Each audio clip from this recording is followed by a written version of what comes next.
Hello everyone, कैसे हैं आप सब। उम्मीद है आप सब घर पे अच्छे होंगे, स्वस्थ होंगे। स्वागत है आप सभी का हमारे यूट्यूब चैनल यूनिक स्टार पर। आज हम आपके लिए लेके आए हैं इंटीग्रेशन क्लास 12 का। क्लास 12 के अंदर इंटीग्रेशन का जो टॉपिक है उसको आज हम स्टार्ट करने जा रहे हैं। तो भाई उसके अंदर इंटीग्रेशन जो आपने पढ़ा, उस इंटीग्रेशन के अंदर आप लोगों ने पढ़ा था, हमारी जो पिछली जो क्लास थी उस पिछली वाली क्लासेस में हमने आपको पढ़ाया था कि इंटीग्रेशन के अंदर क्या था कि कोई भी दो फंक्शंस जब थे, या तो अगर वो मल्टीप्लाई के अंदर आ जाए या फिर वो डिवाइड के अंदर आ जाते थे, तो उस दौरान आपके पास उस इंटीग्रेशन के क्वेश्चन को सोल्व करने के लिए कोई भी फॉर्मूला नहीं था। जैसे हमने डेरिवेटिव के अंदर पढ़ा था कि डेरिवेटिव के अंदर आप यू इंटू वी मेथड पढ़ते थे, बट इंटीग्रेशन के अंदर आपके पास ऐसा कोई मेथड नहीं था। तो उसी चीज को सोल्व करने के लिए हमने वहां पे क्या किया था, कुछ सब्सिक्वेंट फॉर्मूले तैयार किए थे। जैसे इंटीग्रेशन के अंदर आपके पास कुछ या तो हमने पुटिंग करवा ली थी, या फिर पुटिंग करवाने के बाद उसके केस में कोई भी जो फंक्शन था उस फंक्शन के अंदर आपके पास ट्रिग्नोमेट्री के फंक्शंस थे। उस ट्रिग्नोमेट्री के फंक्शंस में आपने वहां पे कुछ फॉर्मूले पढ़े थे। जैसे कि आपके पास कुछ इस टाइप के क्वेश्चन थे कि sin x into sin 3x। अब इस टाइप का कोई फंक्शन था जिसको आपके पास दो फंक्शन मल्टीप्लाई में हो गए, लेकिन हमारे पास कोई मेथड तो नहीं था। लेकिन इसका तो हमने सब्स्टिट्यूएंट फार्मूला तैयार कर लिया था। अब 2 sin a sin b का फार्मूला लगा करके। लेकिन बात जब करें कि भाई कुछ फंक्शन ऐसे भी रह जाते हैं कि जिनके लिए आपके पास सब्स्टिट्यूएंट फार्मूले नहीं थे, तो उन्हीं क्वेश्चंस को सोल्व करने के लिए आज हम आपके लिए लेके आए हैं इंटीग्रेशन बाय पार्ट्स, जिसके अंदर जो आपकी इंटीग्रेशन की एक्सरसाइज है 9.7 एक्सरसाइज। तो उस इंटीग्रेशन के अंदर आपके पास क्या होगा कि अगर मान लिया जाए कि दो फंक्शन है और उन दो फंक्शंस का आपको इंटीग्रेशन करना है, तो भाई इंटीग्रेशन के केस में आप मान लिया जाए कि आपके पास u इंटू वी, ये दो फंक्शन थे आपके पास, इनका आपको क्या करना है, इंटीग्रेशन करना है। तो देखो इंटीग्रेशन करने के लिए डेरिवेटिव के अंदर तो ऐसी कोई दिक्कत नहीं थी, लेकिन इंटीग्रेशन में थोड़ा सा आपको सोचना पड़ेगा, थोड़ा सा एडवांस होना पड़ेगा। कैसे कि डायरेक्ट ये नहीं कि अपनी मर्जी से किसी को फर्स्ट मानो किसी को सेकंड मानो ना। यहाँ पे आपको क्या करना पड़ेगा कि भाई हमने एक ट्रिक बनाई है आईलेट। ये आईलेट के अंदर आपके पास कोई भी जो फंक्शंस होंगे वो सारे के सारे फंक्शंस आपके पास आ जाते हैं। आईलेट का मतलब क्या होता है वो सुनो कि आईलेट के अंदर आपके पास क्या था कि भाई आई का मतलब होता है इनवर्स फंक्शन। जैसे आपके पास साइन इनवर्स एक्स हो गए, कोस इनवर्स एक्स टाइप हो गए। एल का मतलब होता है आपके पास logarithm function, means log x type का फंक्शन हो गया। अच्छा, ए का मतलब क्या था, अलजेब्रिक फंक्शन, जो आपने इक्वेशंस पढ़ी थी, पॉलिनोमियल पढ़ी थी, वो चीजें ax² + bx + c टाइप की, x या 2x + 3 टाइप की। टी का मतलब आपके पास ट्रिग्नोमेट्री फंक्शंस। और भाई ई जो है आपके पास एक्सपोनेंशियल फंक्शन, मींस e की पावर x या a की पावर x। तो आप लोगों ने सिर्फ यही फंक्शंस पढ़े होंगे, और इन फंक्शंस में से अगर आपके पास कोई भी दो फंक्शन, इन फंक्शंस में से कोई भी दो फंक्शन अगर आपके पास किसी क्वेश्चंस के अंदर आ जाए और वहां पे आपको क्या करना पड़े, इंटीग्रेशन अगर करना पड़े, तो उस दौरान आपको क्या करना है कि भाई ये चेक करना है कि इस आईलेट में से कौन से फंक्शन, दो फंक्शन आपके पास आए हुए हैं, और जो भी आईलेट में आपके पास जो फंक्शंस आए हुए हैं ना, उन फंक्शंस में से यूं देखो कि आईलेट के अंदर उनमें से पहले कौन से आता है, पहले कौन सा फंक्शन आता है। मान लिया जाए कि आपके पास एक तो इनवर्स फंक्शन आ गया और एक एक्सपोनेंशियल फंक्शन आ गया, मींस हमने दे दिया कि साइन इनवर्स x और e की पावर x। इसका अगर आपके पास इंटीग्रेशन करना हो तो कैसे करोगे, तो इसके लिए हमें क्या करना पड़ेगा कि भाई दो तरीके से हम इसको चीज को सोल्व करेंगे। एक तो हम करेंगे आईलेट के तरीके से। आईलेट के अंदर क्या होता है कि आईलेट में बताया कि ये इनवर्स फंक्शन हो गया, आपके पास क्या है, एक्सपोनेंशियल फंक्शन। तो आपको क्या करना है कि आईलेट के अंदर देखा कि आई और ये ई, तो आई और ई में से पहले कौन आता है, आपके पास आई आता है ना। अगर आई आता है तो इट मींस इस फंक्शन को, इनवर्स फंक्शन को, तो आप क्या करो, फर्स्ट फंक्शन कंसीडर करो, और एक्स को आप क्या करो, सेकंड फंक्शन कंसीडर करो। ठीक है। दूसरी बात, और कोई फंक्शन लगा लो, मान लिया जाए कि आपके पास एक आ गया log x into sine x. ये बहुत ही इंपॉर्टेंट क्वेश्चन आपके इंटीग्रेशन का, मोस्ट इंपॉर्टेंट क्वेश्चन बनेगा भाई आपका ये log sin x का। तो इसके अंदर जब हम इसको सोल्व करेंगे तो यहाँ पे वही बात है कि log x into sine x. जब तो ये दो फंक्शन जब आपके पास आए, तो इन दो फंक्शंस में से देखा कि एक तो लॉगरिथम फंक्शन है और एक ट्रिग्नोमेट्री फंक्शन है। तो लॉगरिथम और ट्रिग्नोमेट्री को जब चेकअप करोगे तो यहाँ पे log और sin में से आईलेट में पहले कौन आया था, लॉगरिथम। अगर पहले लॉगरिथम आ रखा है तो इट मींस इस फंक्शन को आप क्या मानो, आई, और इस फंक्शन को आप क्या मानोगे, सेकंड। मींस ये आपके पास फर्स्ट फंक्शन और ये आपके पास सेकंड फंक्शन। तो जब भी आपके पास इंटीग्रेशन का कोई क्वेश्चन होगा तो उसमें आपको किस तरीके से सोल्व करना पड़ेगा, जो u इंटू वी जो होते हैं, उस u इंटू वी को हमें कंसिडर करना पड़ेगा कि पहले फंक्शन को कौन सा कंसिडर करें और सेकंड फंक्शन आप कौन सा कंसिडर करोगे। जब आपका फर्स्ट और सेकंड फंक्शन जब आपका कंसीडर हो जाता है उसके बाद जब आप इंटीग्रेशन स्टार्ट करोगे, तो जब आपने फर्स्ट और सेकंड जब आपने अप्लाई करवा लिया तो यहाँ पे फिर u इंटू वी की बजाय हम आपको क्या बता रहे हैं, एक फंक्शन को आप फर्स्ट फंक्शन मान लो, एक फंक्शन को आप सेकंड फंक्शन मान लो। ये कोई जरूरी नहीं है आखिर भाई हमने तो दोनों एग्जाम्पल लिए तो ये साइन इनवर्स पहले है जो पहले मान लेना, हमने आईलेट के हिसाब से मानना है। किसके हिसाब से मानना है? आईलेट के हिसाब से। आईलेट के हिसाब से मानना है तो आईलेट में आपके पास आई इनवर्स फंक्शन पहले आता है, इसलिए पहले जरूरी नहीं क्वेश्चन में ये है आपको ई एक्स आगे भी दे सकता है, ई की एक्स साइन इनवर्स एक्स, तो अब ये मत कह देना कि ये फर्स्ट हो जाएगा और ये सेकंड हो जाएगा ना, ये मतलब नहीं है हमारे पास। हमने आईलेट के अंदर चेक किया कि आईलेट के अंदर आपके पास क्या था, तो आईलेट में आपके पास इनवर्स पहले आता है तो इस फंक्शन को आप क्या कंसीडर करोगे? फर्स्ट, और इसको क्या कंसीडर करोगे? सेकंड। भले आगे पीछे कैसे उससे कोई दिक्कत नहीं होनी चाहिए, ठीक है। तो इंटीग्रेशन का आपके पास फॉर्मूला क्या होगा वो सुन लो। अब क्या होता है आपके पास, जो आपने फर्स्ट और सेकंड जब आपने कंसीडर किए ना, तो उस फर्स्ट एंड सेकंड के अंदर आपको क्या करना है कि भाई पहला जो फंक्शन होता है ना, उस पहले फंक्शन को एज इट इज छोड़ दो। पहले फंक्शन को क्या छोड़ दो? As it is. उसके साथ आपको कोई छेड़खानी नहीं करनी चाहिए, अगर छेड़खानी करी तो गड़बड़ हो जाएगी भाई।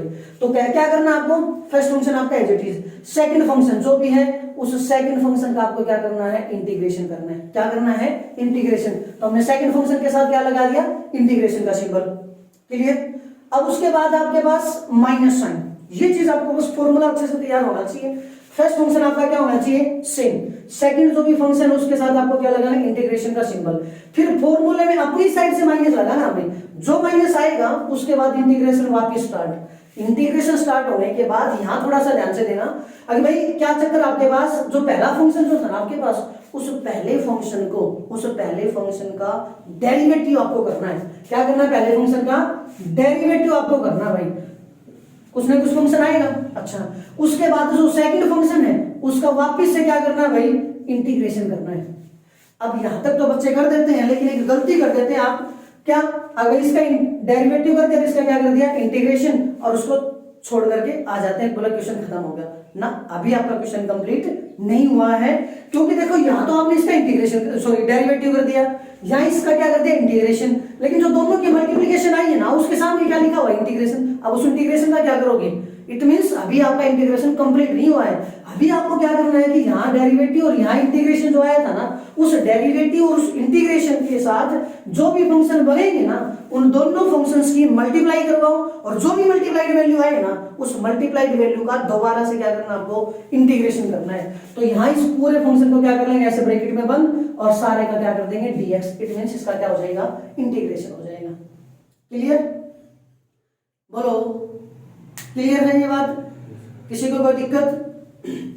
दोबारा से समझ लो एक बार, जो दो फंक्शन कंसीडर किए हैं उन दो फंक्शंस के केस में आपके पास यही दो वैल्यू आपके पास आई है कि पहला और दूसरा फंक्शन कंसीडर करना मस्ट बी सिंसियर। वो चीज आपके पास सबसे पहला काम है, नेसेसरी कंडीशन यही है कि आप इसमें फर्स्ट और सेकंड पहले आइडेंटिफाई करो। उसके बाद आपका फॉर्मूला अप्लाई होगा, और फॉर्मूला जब आपके पास अप्लाई होगा तो यहाँ पे आपको बताया पहला जो फंक्शन है वो आपका एज इट इज आना चाहिए, दूसरा जो फंक्शन है उसका इंटीग्रेशन होगा, दोनों की मल्टीप्लाई कर दो, ठीक है। उसके बाद फॉर्मूले में आपके पास क्या आएगा? Minus integration start. पहले फंक्शन का आपको डेरिवेटिव करना है, सेकंड फंक्शन का आपको इंटीग्रेशन करना है। पहले का डेरिवेटिव दूसरे का इंटीग्रेशन, जो दोनों की वैल्यू आएगी दोनों की मल्टीप्लाई, उसको ब्रैकेट में बंद कर दो और उसको वापस क्या कर दो? दोबारा से इंटीग्रेशन। अब जाकर के आपका ये क्वेश्चन कंप्लीट होगा, और लास्ट में जब आपका क्वेश्चन कंप्लीट हो जाए तो भाई वहां पे आपको बता रखा है कि हम इसे क्या लगाएंगे? हम इंटीग्रेशन कांस्टेंट सी लगा देंगे। यह एक बात का ध्यान रखना, जरूरी नहीं कि मे भी आपका क्वेश्चन यहाँ एक स्टेप में कंप्लीट हो जाए, जरूरी नहीं कि आपका क्वेश्चन एक स्टेप में कंप्लीट हो जाए, दो स्टेप में भी हो सकता है और ज्यादा से ज्यादा 3 भी 4 भी हो सकते हैं, लेकिन आपके सिलेबस में भाई आपका इतना ही होगा कि मे भी ये 2 से 3 स्टेप में आपका क्वेश्चन क्या हो जाएगा? कंप्लीट होएगा। यहाँ नहीं है कि सिर्फ हर बार एक स्टेप में कंप्लीट होगा, ऐसा कुछ नहीं है। क्लियर? अब देखो यहां से अगर आपको एक बात समझ में आई हो ना तो समझो थोड़ा सा ध्यान से कि हमने कहा था कि आपको फर्स्ट और सेकंड कंसीडर करना है। तो फर्स्ट और सेकंड को जब कंसीडर करोगे तो आपको एक तो तरीका बता दिया आईलेट का, तो आईलेट के हिसाब से भी चेक कर सकते हो। कई बार क्या होगा कि आईलेट भी फेल हो जाएगा, कई बार क्या होगा कि आईलेट भी फेल हो जाएगा, जैसे कि क्वेश्चन बताया sin x और sin 3x। अब दोनों ही फंक्शन ट्रिग्नोमेट्री के दे दिए, दोनों ट्रिग्नोमेट्री के दे दिए, तो आईलेट तो नहीं फर्क कर पाएगा। अब इसको कैसे सोल्व करोगे? तो देखो आपको एक ट्रिक और बताते हैं। अगर भाई जब भी आप इंटीग्रेशन करो मल्टीप्लिकेशन के केस में, मींस जहां पे आप बाई पार्ट्स जब अप्लाई करवा रहे हो, तो उस बाई पार्ट्स के दौरान आपको क्या करना है कि जो ये वैल्यू दे रखी ना हमने यहाँ पे फर्स्ट और सेकंड, पहले का डेरिवेटिव दूसरे का इंटीग्रेशन, दूसरा जो फंक्शन है उसका इंटीग्रेशन आइडेंटिफाई किया आईलेट से। लेकिन देखो इस मेथड को समझो थोड़ा सा ध्यान से कि भाई हमें इस क्वेश्चन को कंप्लीट करना है। इस क्वेश्चन को जब कंप्लीट करेंगे तो कंप्लीट करने के दौरान हम इसको इंटीग्रेशन कर रहे हैं और हमने आपको क्या कहा कि मे बी यहाँ पे एक स्टेप हो सकता है, मे बी 2 हो सकता है और मे बी 3 स्टेप भी हो सकते हैं। तो भाई हमें क्या करना है कि यहाँ पे जब स्टेप ज्यादा से ज्यादा बन रहे हैं तो हम कोशिश करेंगे उसको कम से कम में करने की। तो कैसे करेंगे इस क्वेश्चन को कि यहाँ पे देखा कि first function as it is है, सेकंड फंक्शन का इंटीग्रेशन है और यहाँ पे फर्स्ट फंक्शन का डेरिवेटिव है और यहाँ सेकंड फंक्शन का इंटीग्रेशन है। एक बात आपको समझ में आ जानी चाहिए कि भाई पहले फंक्शन का डेरिवेटिव होता है और सेकंड फंक्शन का इंटीग्रेशन होता है। तो सीधी सीधी सी बात, एक बात तो आप ये भी याद रख सकते हो कि सेकंड फंक्शन आप वो कंसीडर कर लो जिसका इंटीग्रेशन का फॉर्मूला आपको डायरेक्ट आता हो, जिसका इंटीग्रेशन का फॉर्मूला आपको डायरेक्ट पता हो। अगर उसका पता है तब तो आप उसको सेकंड फंक्शन मानो, अदरवाइज आप उसको क्या मानोगे, फर्स्ट फंक्शन मानोगे। उसके साथ जो दूसरा फंक्शन है उसको आप क्या मान लो, फर्स्ट फंक्शन, सेकंड फंक्शन मान लो। ठीक है, जैसे कि आपको बताया अगर लॉगरिथम फंक्शन आपको समझाया था कि लॉगरिथम फंक्शन का तो डेरिवेटिव नहीं होता, सॉरी लॉगरिथम फंक्शन इंटीग्रेशन नहीं होता भाई सॉरी। तो लॉगरिथम फंक्शन के साथ देते यहाँ पे आपको क्या दे दिया, x दे दिया। अब यहाँ log x और x दे दिए। अब यहाँ पे मान लिया जाए कि यहाँ जब आप आओगे तो यहाँ तो आपके पास लॉगरिथम पहला फंक्शन है, अलजेब्रिक बाद में है, या तो आईलेट लगाओ। लेकिन मे भी अगर आपने आईलेट नहीं लगाया, भूल गया, तो फिर क्या करोगे, आपको पता है कि अगर मान लिया जाए कि इसको आप फर्स्ट फंक्शन कंसीडर कर रहे हो और इसको क्या कर रहे हो, सेकंड फंक्शन, तो बेटा एक बात बताओ ना, फॉर्मूला ये कहता है कि सेकंड फंक्शन का क्या करना है, इंटीग्रेशन करना है। क्या लॉगरिथम का इंटीग्रेशन हमने आपको अब तक पढ़ाया कुछ भी? लॉगरिथम का कोई फॉर्मूला नहीं बताया कि लॉगरिथम का इंटीग्रेशन क्या होता है। इसलिए अब इसका इंटीग्रेशन करोगे कैसे, क्योंकि यहाँ तो तुम्हें सेकंड फंक्शन के इंटीग्रेशन की जरूरत है, लेकिन वो तो आपको आता ही नहीं। तो भाई आप इसको सेकंड फंक्शन नहीं मान सकते, इसको फर्स्ट फंक्शन नहीं मान सकते। ठीक है, तो यहाँ पे क्या करोगे, इसको तो आप क्या मानोगे, फर्स्ट फंक्शन लॉगरिथम को, और इसको क्या मानोगे आप, सेकंड फंक्शन। बात कुछ हजम हुई? हमने आपको ये कहा कि या तो आप आईलेट अप्लाई करो, अगर आईलेट नहीं लगा रहे हो ना तो उस दौरान आप ऐसा करो कि जो दो फंक्शन आपके पास है ना, उन दो फंक्शन में जिसका आपको डायरेक्ट इंटीग्रेशन का पता हो, या यूं कह सकते हो कि जो एक या दो स्टेप में इंटीग्रेशन वाले, इंटीग्रेशन का तो चलो दोनों फंक्शन ऐसे आ गए जिसका दोनों का इंटीग्रेशन पता है, फिर आप उसमें ऐसा चेक करो कि कौन से फंक्शन को आप डेरिवेटिव, क्योंकि आपको बता रखा था कि डेरिवेटिव के अंदर फंक्शन की पावर डिक्रीज होती है और इंटीग्रेशन में के अंदर उसकी पावर इंक्रीज होती है। डेरिवेटिव में पावर डिक्रीज और इंटीग्रेशन में पावर इंक्रीज होगी। तो यहाँ पे आपके पास जो चीजें हैं वो चीज समझने की, डेरिवेटिव जो कर रहे हो तो डेरिवेटिव में अगर आपने ऐसा फंक्शन मान लिया जो बढ़ रहा है तो वो चीज गलत हो जाएगी। तो यहाँ पे आपके पास क्या है कि डेरिवेटिव वाला फंक्शन ऐसा मान लो जो 2 से 3 स्टेप में जल्दी से जल्दी खत्म हो जाए, जल्दी से जल्दी खत्म हो जाए, या फिर अपना यूं मान लो कि जिसका इंटीग्रेशन आपको पता हो ना उस फंक्शन को आप क्या मान लो, अपना सेकंड फंक्शन, और जिसका इंटीग्रेशन नहीं पता उसको आप क्या मान लो, फर्स्ट फंक्शन। या फिर आपके पास ये आईलेट है ही, उसमें कोई दिक्कत नहीं है। फिर आपके पास कुछ क्वेश्चन ऐसे भी आएंगे जिसके अंदर सेम हो जाएंगे। अगर सेम हो गए तो या तो उनका सब्सिक्वेंट फॉर्मूला मिलेगा, जैसे हमने ट्रिग्नोमेट्री का बता दिया। फिर भी अगर दोनों ही फंक्शन सेम आ गए ना तो या तो उसका फॉर्मूला मिलेगा, या फिर आप अपनी मर्जी से, क्योंकि दोनों फंक्शन ऐसे देगा जिसका आपका डेरिवेटिव का भी पता होगा, जिसको आपको इंटीग्रेशन का भी पता होगा, फिर आपकी चॉइस है, जिसमें आपको कैलकुलेशन ठीक लगे उसी के हिसाब से आप अपना क्या कर देना, फर्स्ट फंक्शन और सेकंड फंक्शन अपना कंसिडर कर देना। देखिए भाई अब हम क्वेश्चन को सोल्व करते हैं कुछ, ताकि फिर उसी चीज को पकड़ते हुए, अब यहाँ पे बात आपके पास है x by cos square x। तो देखो x अपॉन में कोस स्क्वायर x है, x upon cos square x। तो भाई आपको बताया था कि कोस स्क्वायर x का तो डायरेक्ट इंटीग्रेशन नहीं होता, लेकिन एक चीज समझो कि कोस स्क्वायर x कहाँ पे है, डिवाइड में है ना। अगर ये डिवाइड में है तो क्या हम इसको यूं लिख सकते हैं कि x 1 by cos square x लिख सकते हैं, और 1 बाई कोस स्क्वायर x किसके बराबर होता है, आपके सेकेंड स्क्वायर के बराबर। तो भाई ये हो गया आपके पास x सेकेंड स्क्वायर x और dx। ठीक है, अब यहाँ पे जब आप आईलेट लगाओगे ना, क्या लगाओगे, आईलेट लगाओगे, तो आईलेट के अंदर आपके पास क्या हुआ, ये तो आपका अलजेब्रिक फंक्शन और ये होगा आपका ट्रिग्नोमेट्री फंक्शन। तो आईलेट में अलजेब्रा और ट्रिग्नोमेट्री, तो पहले कौन आता है आपका अलजेब्रिक फंक्शन, पहले कौन आता है आपका अलजेब्रिक फंक्शन। अगर अलजेब्रिक फंक्शन आ रहा है तो इट मींस इस अलजेब्रिक वाले फंक्शन को क्या कंसीडर करो, फर्स्ट फंक्शन, और भाई ट्रिग्नोमेट्री वाले को क्या कंसीडर करो, सेकंड फंक्शन। बात को समझ में आई? ये आपके पास अलजेब्रिक फंक्शन, ये आपके पास ट्रिग्नोमेट्री फंक्शन। अगर ये अलजेब्रिक है तो आईलेट में अलजेब्रिक कहाँ आता है, ट्रिग्नोमेट्री से पहले, पहले आता तो उसको क्या मानोगे, फर्स्ट फंक्शन, बाद में तो उसको क्या मानोगे, सेकंड फंक्शन।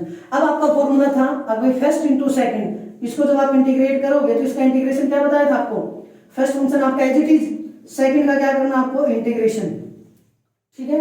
फिर माइनस पहले का derivative D by D x of first function into integration of second function, जो भी वैल्यू आएगी ना उस वैल्यू आपको क्या करना है, इंटीग्रेशन।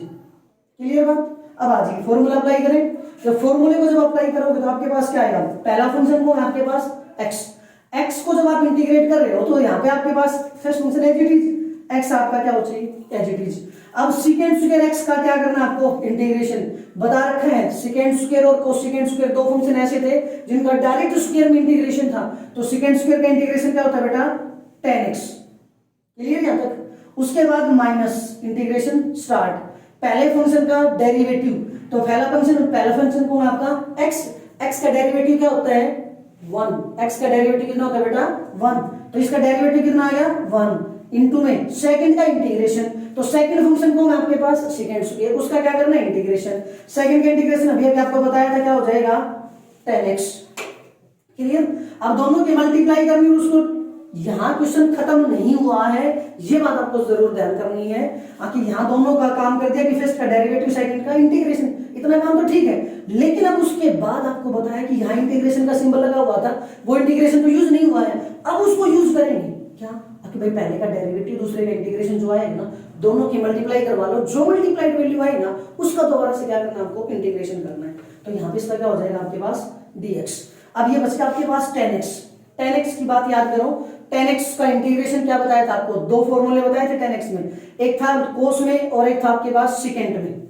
ठीक है, तो आपके पास जब यहां से जब इसको सोल्व करोगे तो x tan x minus tan x के जब इंटीग्रेशन सोल्व करोगे तो एक तो था log cos x और एक था log secant x, लेकिन थोड़ा सा ध्यान करना log cos में माइनस आता है, secant में प्लस आता है, तो यहाँ पे आपके पास क्या हो जाता है tan x का इंटीग्रेशन होता है minus log cos x minus log cos x, लेकिन माइनस ये पहले भी है तो माइनस माइनस आपका क्या हो जाएगा प्लस, और प्लस में इंटीग्रेशन कांस्टेंट c। क्लियर यहां तक, किसी को कोई दिक्कत। अब आ जाइए अगले क्वेश्चन पे।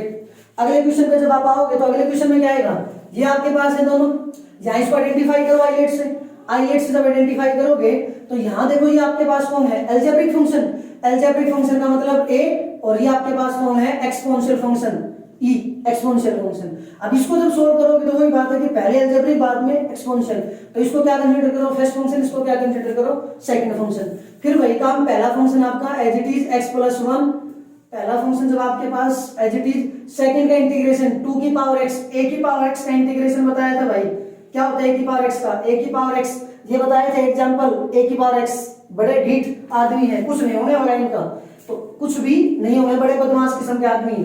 a की पावर x तो a की पावर x रहेगा, बाई में क्या आ जाएगा इनका लोगे, डेरिवेटिव में लोगे, मल्टीप्लाई में था, यहाँ पे कहा जाएगा डिवाइड में, तो a की x बाई में लोगे, तो इसका इंटीग्रेशन करोगे तो भाई क्या हो जाएगा आपके पास 2 की power x as it is, by में क्या हो जाएगा log 2 माइनस इंटीग्रेशन फिर स्टार्ट, पहले का डेरिवेटिव, इस फंक्शन का क्या करना आपको डेरिवेटिव, इसका डेरिवेटिव करोगे तो x प्लस 1 का डेरिवेटिव, x का डेरिवेटिव 1 होता है और भाई 1 का क्या होता है 0, उसको हम नहीं लिखेंगे, तो 1 प्लस 0 ये वैल्यू आ गई, इनटू में फिर इसका इंटीग्रेशन, तो 2 की x का इंटीग्रेशन करोगे तो वही 2 की x बाई में क्या आ जाएगा log 2, और सारे का क्या होगा इंटीग्रेशन। अब यहां से तो 1 प्लस 0 से क्या बचेगा 1 किसके साथ मल्टीप्लाई करवा दो, क्वेश्चन कंप्लीट। तो ये तो कांस्टेंट है, तो कांस्टेंट का तो कोई फर्क ही नहीं पड़ना। अच्छा log 2 भी कांस्टेंट है, वो भी बाहर हो जाएगा, ये 1 का कुछ फर्क पड़ना नहीं, क्या बचेगा सिर्फ 2 की पावर x, तो 2 की पावर x का जब इंटीग्रेशन जब करोगे तो ये वैल्यू आपके पास एज इट इज चली हुई है x की प्लस 1 2 की पावर x log 2 माइनस ये वापिस 1 बाई log 2 तो वह होगा बाहर। ठीक है, सिर्फ इसका इंटीग्रेशन करना है, और इसका जब इंटीग्रेशन करोगे तो वही 2 की पावर x अपॉन में क्या आ जाएगा आपके पास log 2, और प्लस में क्या हो जाएगा आपका इंटीग्रेशन कांस्टेंट c, तो ये log 2 और log 2 क्या मिल जाएंगे आपके पास x प्लस 1 इंटू 2 की पावर x माइनस 2 की पावर x ओवर log 2 का होल स्क्वायर और प्लस इंटीग्रेशन कांस्टेंट c। क्या ये बात समझ में आई, कर दोगे सभी, ठीक है।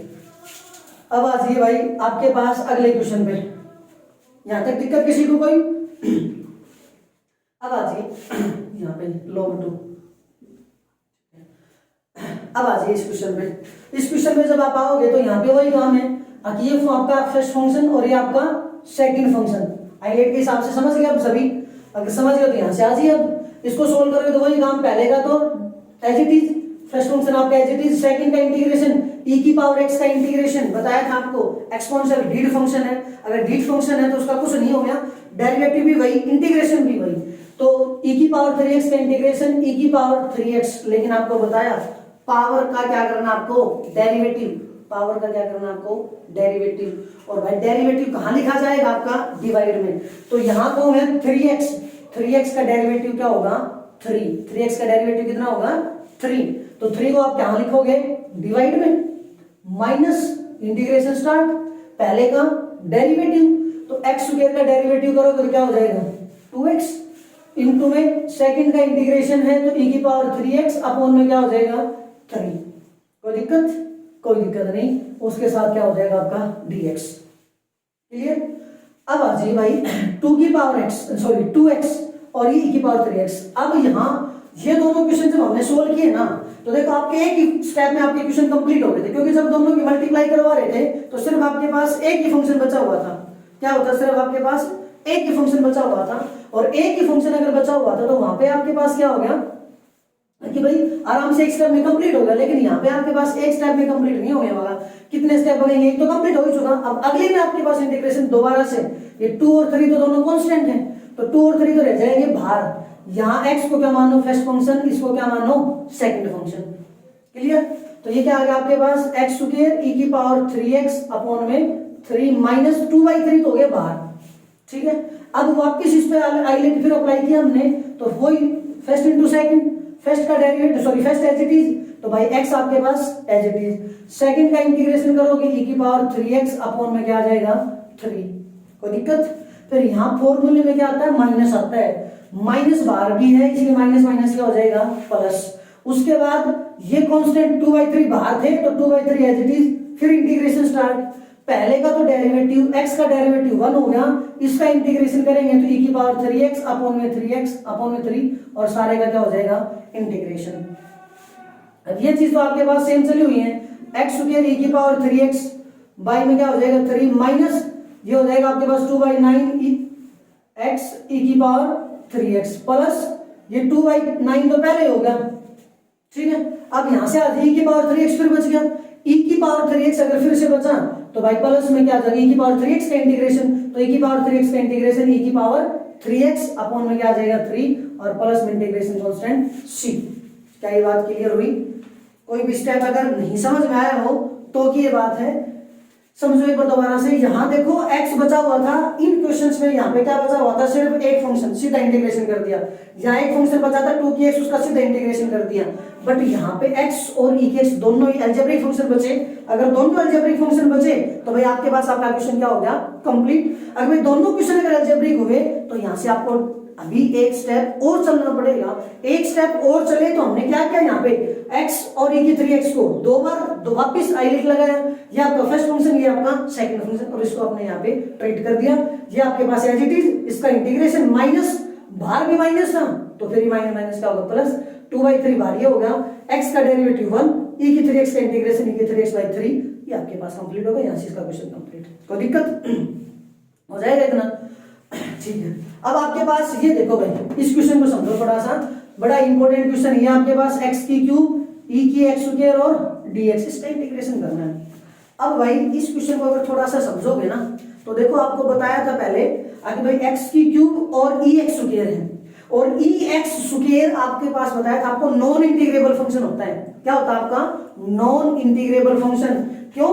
क्योंकि ex स्क्वायर को जब आप सोल्व करोगे ना तो ex स्क्वायर का जब आप इंटीग्रेशन कर रहे हो तो ex स्क्वायर का बताया था ex स्क्वायर का इंटीग्रेशन तो ये बताया, लेकिन उसके बाद बताया कि पावर का डेरिवेटिव तो नीचे क्या करना पड़ेगा फिर 2x, और ये आपके पास पॉसिबिलिटी नहीं है। इसलिए आपको कहा था कि e की पावर x स्क्वायर आपके पास नॉन इंटीग्रेबल फंक्शन है। अगर वो नॉन इंटीग्रेबल फंक्शन है तो भाई हम इसको इंटीग्रेट तो नहीं कर पाएंगे। अब अगर इसको इंटीग्रेट नहीं कर पाएंगे तो फिर कैसे सोल्व करेंगे? तो थोड़ा सा आपको दिमाग लगाना है कि e की पावर x स्क्वायर है, यहाँ कौन है x की क्यूब, तो देखो ये जब इसका इंटीग्रेशन नहीं कर सकते तो जाहिर सी बात है इसको आप फर्स्ट और इसको आप सेकंड मान के क्वेश्चन को सोल्व तो नहीं कर सकते, क्योंकि इसका भी इंटीग्रेशन करना है और इसका इंटीग्रेशन होता ही नहीं भाई। अब किसी के दिमाग में ये आ जाए कि सर चलो ये तो नहीं होता, ये तो इंटीग्रेशन होता है भाई, बिल्कुल होता है, इसका डेरिवेटिव कर देंगे, बिल्कुल कर देंगे भाई, लेकिन एक समस्या आएगी, पता क्या? अगर इस फंक्शन को आपने सेकंड फंक्शन ट्रीट कर भी लिया तो सेकंड फंक्शन का फॉर्मूले के अंदर क्या होता है भाई, इंटीग्रेशन। और इंटीग्रेशन के अंदर अभी आपको क्या कहा था कि पावर बढ़ती जाएंगी, पावर क्या होती जाएंगी, बढ़ती।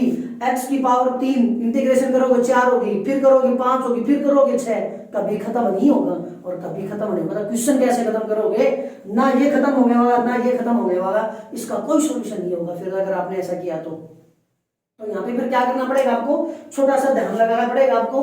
क्या करना अब यहाँ पे आखिर भाई थोड़ी सी बात समझो। हमने क्या किया कि जो इक्वेशन था ना इसको थोड़ा सा चेंज करवा लिया। क्या इस x की क्यूब को मैं x स्क्वायर लिख सकता हूँ और इसको e की x स्क्वायर लिख सकता हूँ और इसको x और dx लिख सकते हैं क्या, बताओ। क्या ये बात समझ में आई सभी को। हमने क्या कर लिया आखिर भाई आपके पास जो x की क्यूब था ना, जो x की क्यूब था उस x की क्यूब को तोड़ दिया क्योंकि डायरेक्ट हमारे पास इंटीग्रेशन सॉल्यूशन मिल ही नहीं रहा था। तो उसके लिए फिर हमने क्या कहा कि x की क्यूब और ये x स्क्वायर जो था उस x क्यूब को हमने तोड़ लिया, x स्क्वायर और x में तोड़ लिया। अब हमारे पास एक सॉल्यूशन आ गया। आगे पिछली क्लासेस में हमने पढ़ा था आखिर भाई जब आपके पास दो फंक्शन मल्टीप्लाई में आ जाए ना तो मल्टीप्लाई का फॉर्मूला नहीं, लेकिन उसके लिए सबसे पहला आपको एक ऑप्शन ढूंढना था, क्या एक दूसरे का डेरिवेटिव तो नहीं है कोई, और डेरिवेटिव अगर बनता है तो वहां पे हम उसको पुट करवा के खत्म करवा देते हैं, उसको पुट करवा करके खत्म करवा देते हैं। तो वही काम अब हमें यहाँ पे करना है। आखिर इस x स्क्वायर का डेरिवेटिव कौन होता है, x होता है ना। अगर इसका डेरिवेटिव अगर x होता तो हमने क्या किया यहाँ पे, put x square is equal to क्या हो जाएगा आपके पास t, तो ये वैल्यू आ जाएगी आपके पास 2x dx is equal to क्या हो जाएगा dt। और इस 2 का कल्याण करें भाई, इस 2 का कल्याण करें, यहाँ से हटा करके हमने क्या कर दिया, इधर भेज दिया। क्या किसी को कोई दिक्कत है। x स्क्वायर को हमने रिप्लेस करवा दिया किससे, t से। x स्क्वायर को t से रिप्लेस करवाया तो यहाँ t आ जाएगा। फिर आपको कहा था कि जिस वेरिएबल को खत्म करवा रहे हो ना तो उसके बाद उस फंक्शन में कोई वैल्यू नहीं बचनी चाहिए। अगर कोई वैल्यू नहीं बचनी चाहिए तब आपके लिए कहा था कि x dx की वैल्यू ये आ चुकी, x स्क्वायर को हम खत्म कर चुके हैं, ये भी खत्म हो जाएगा, सारी चीजें खत्म हो जाएंगी। अब आपके पास आपका क्वेश्चन क्या आएगा, यहाँ चाहिए भाई इधर से क्या बोला कि ये तो होगा आपके पास खत्म t, इसकी जगह तो t आ गया। अच्छा ये था e की पावर, इसको t लिख देंगे और इसकी जगह पे आ गया dt और बाई 2 था उसको लिख लिया हमने बाहर, बाई 2 को क्या लिख लिया हमने बाहर। बाई 2 को जब हमने बाहर लिख लिया तब आप इस क्वेश्चन के अंदर क्या करोगे, फिर वही काम। अब भैया आपके पास फर्स्ट फंक्शन और ये आपके पास सेकंड फंक्शन। अब इस क्वेश्चन का सॉल्यूशन मिल जाएगा, अब इस क्वेश्चन का सॉल्यूशन मिल जाएगा तो फिर भाई अपना काम करो। कैसे, अब ये 1/2 है as it is, first function आपका as it is t, e की पावर t का इंटीग्रेशन e की पावर t माइनस पहले का डेरिवेटिव, सॉरी 1/2 बाहर था भाई, तो पहले का डेरिवेटिव 1 हो गया, सेकंड का इंटीग्रेशन e की t और dt हो गया। कोई दिक्कत। तो ये चीज आपके पास वापस 1/2 टू e की पावर t माइनस 1/2 और e की पावर t का इंटीग्रेशन e की पावर t और प्लस में इंटीग्रेशन कांस्टेंट c। यहाँ पे क्वेश्चन आपके पास कंप्लीट हो गया। लेकिन थोड़ा सा ध्यान दो, आखिर t आपने किसकी जगह पे पुट किया था, x स्क्वायर की जगह पे, तो यहाँ पे आपको क्या करना पड़ेगा, t की वैल्यू वापस पुट अप करनी पड़ेगी। वापस पुट अप करोगे तो ये आ जाएगा 1/2 t, t की जगह कौन था x स्क्वायर, ये हो जाएगा ex स्क्वायर माइनस 1/2 e की पावर x स्क्वायर और प्लस में c। क्लियर, कोई दिक्कत किसी बात की। ये क्वेश्चन सभी को समझ में आ गए, किसी को कोई दिक्कत, किसी भी प्रकार की कोई समस्या हो, कोई नहीं, चलो ठीक है। तो बेटा आज के लिए सिर्फ इतना ही। उम्मीद है कि आपको ये जो भी बात आपको समझाई आज ये आपको अच्छे तरीके से समझ में आई होंगी। अगर अच्छे तरीके से अगर आपको समझ में आए तो अगर आपको ये चीजें अच्छी लगी हो तो प्लीज आप इस वीडियो को ज्यादा से ज्यादा शेयर करें, ज्यादा से ज्यादा लाइक करें और कमेंट करें। इसी प्रकार से हम आपको हर रोज नई नई क्लासेस आपके पास कंटिन्यूसली चलते रहेंगे और तब तक आप इस वीडियो को देखें, तब तक आपके लिए सेकंड वीडियो हम तैयार करके कर रहे हैं। और ज्यादा से ज्यादा सभी से अंदर रिक्वेस्ट है आप इस वीडियो को ज्यादा से ज्यादा अपने परिवार में, अपने दोस्तों में लाइक करवाएं, कमेंट करवाएं, शेयर एंड सब्सक्राइब। जिन्होंने हमारा चैनल सब्सक्राइब नहीं किया है उनके लिए मस्ट आगे इस चैनल को सब्सक्राइब करें ताकि, और बेल आइकन को जरूर प्रेस करें ताकि जो भी हमारी नई वीडियो या कोई भी नई नोटिफिकेशन आए वो सबसे पहले आपके पास पहुंच सके। धन्यवाद।